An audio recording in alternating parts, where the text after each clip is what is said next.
Hi folks, in today's video I wanted to share with you a little bit about the leadership vaccine methodology that forms the foundation of my book, The Leadership Vaccine: Drive Innovation, Increase Efficiency and Build Resilience in Highly Regulated Industries.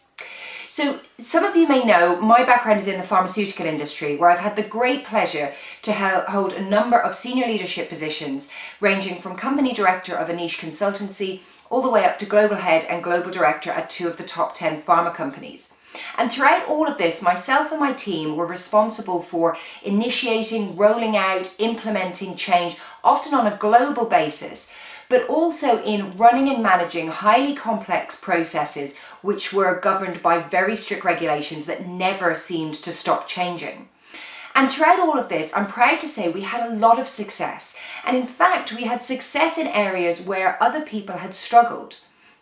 And I was always curious as to how we were able to achieve that success, but also what were we doing differently when we had those successes to when we had failures, because we all have failures.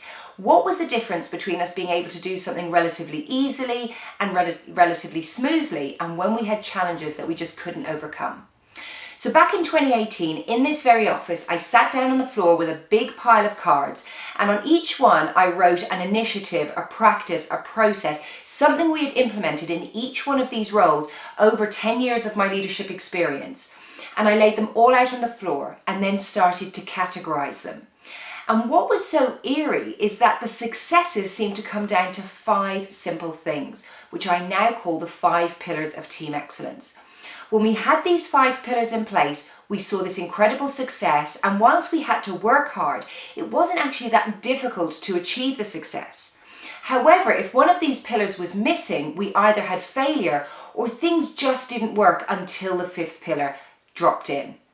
Now, these pillars are culture, scope, structure, staff development, and process excellence. So culture. Where is it that your team is going? What's the purpose of your team, and how do you behave in your team? Now, if you're a team in a large company, you will have your company vision and mission, but do you have a team mission and vision? It's really important that your team, and you as the leader of that team, are crystal clear on the North Star, the reason for that. If you're part of a big organization, what is the domino that you represent in the line of dominoes, so that you can get that value to your end customer? What is it that you do, and what is it that you serve? And also, how do you behave? What are the values within your team? Once you know that, you know where you're going and you know how you behave, you need to know actually what is it that you actually do. Seems a strange question, but you'd be surprised how often that is unclear. So this is the scoping pillar. So what is the role and responsibility of your team, and where does those responsibilities start and stop when it comes to your partners, interfacing teams, your stakeholders, your customers? And also be crystal clear on the roles and responsibilities of the individuals within that team. So now you know where you're going and what you're doing. The next thing you need to ask is who does what, and this is where structure comes in.